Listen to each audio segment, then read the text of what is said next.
आप सभी का हमारे YouTube चैनल पे बहुत बहुत स्वागत है।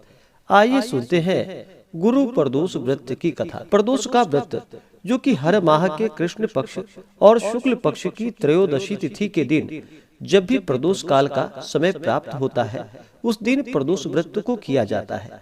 और जिस दिन भी प्रदोष का व्रत होता है, उस दिन के नाम से उसे जाना जाता है और उस दिन के प्रदोष व्रत का अपना विशेष महत्व होता है। इस बार गुरुवार के दिन प्रदोष का व्रत है, तो इसे गुरु प्रदोष या गुरुवार प्रदोष के नाम से जाना जाता है। और इस व्रत को करने से शत्रुओं पर विजय की प्राप्ति होती है तथा शत्रुओं का विनाश होता है।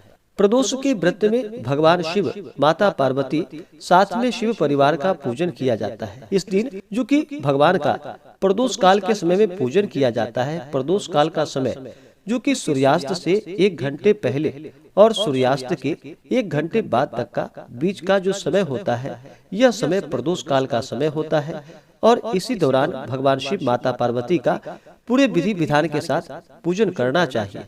प्रदोष व्रत को रखने से 100 गायों को दान करने के बराबर पुण्य फलों की प्राप्ति होती है तथा व्यक्ति के सभी प्रकार के पापों का नाश होता है और भगवान शिव जी की कृपा से सभी प्रकार के मनोरथ पूर्ण होते हैं। तो आइए सुनते हैं गुरु प्रदोष व्रत की कथा।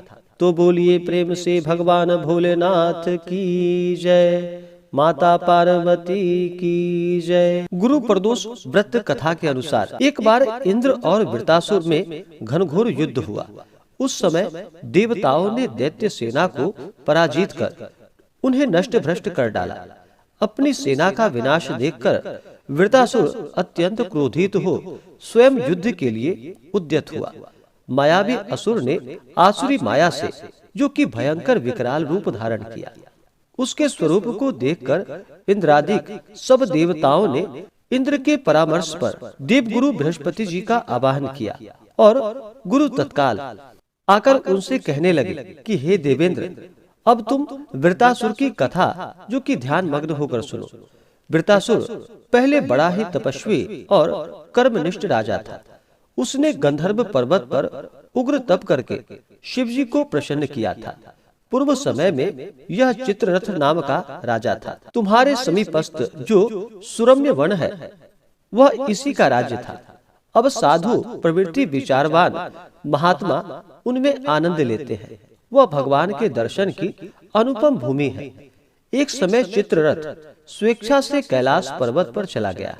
भगवान का स्वरूप और वाम अंग में जगदम्बा यानी कि माता पार्वती को विराजमान देखकर चित्ररथ हंसा और हाथ जोड़कर शिव जी से बोला कि हे शिव शंकर, हे प्रभु, हम माया मोहित हो विषयों में फंसे रहने के कारण स्त्रियों के वशीभूत रहते हैं, किंतु देवलोक में ऐसा दृष्टि गोचर नहीं हुआ कि स्त्री का आलिंगन कर कोई सभा में बैठे।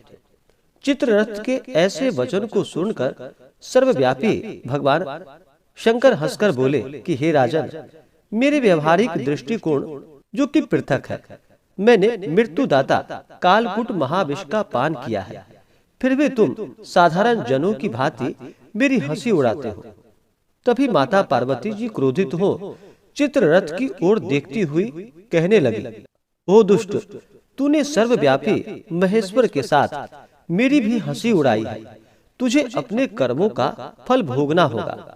अरे मूर्खराज, तू अति चतुर है, अतएव मैं तुझे ऐसी शिक्षा दूंगी कि तू फिर कभी ऐसा दुस्साहस नहीं करेगा।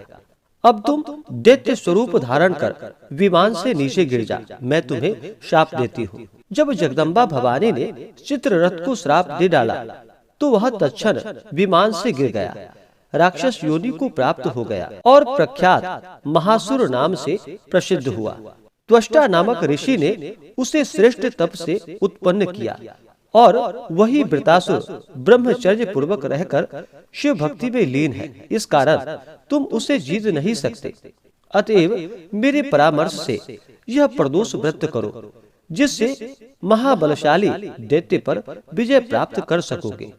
गुरुदेव के ऐसे वचनों को सुनकर सभी देवता प्रसन्न हुए और गुरुवार त्रयोदशी यानी कि गुरु प्रदोष का व्रत जो कि पूरे विधि विधान के साथ किया। एवं राक्षस वृतासुर पर विजय की प्राप्ति कर इंद्रदेव सुख पूर्वक रहने लगे। तो बोलिए प्रेम से उमापति महादेव की जय। तो आशा करता हूँ कि यह जानकारी आपको अच्छा लगा हो। ऐसे ही ज्ञानवर्धक जानकारियाँ प्राप्त करने के लिए हमारे इस चैनल पे अगर आप नए हैं तो चैनल को लाल बटन दबा करके सब्सक्राइब करें, साथ में बेल आइकन घंटी को दबाएं ताकि मेरे वीडियो का नोटिफिकेशन आपको समय से मिलता रहे।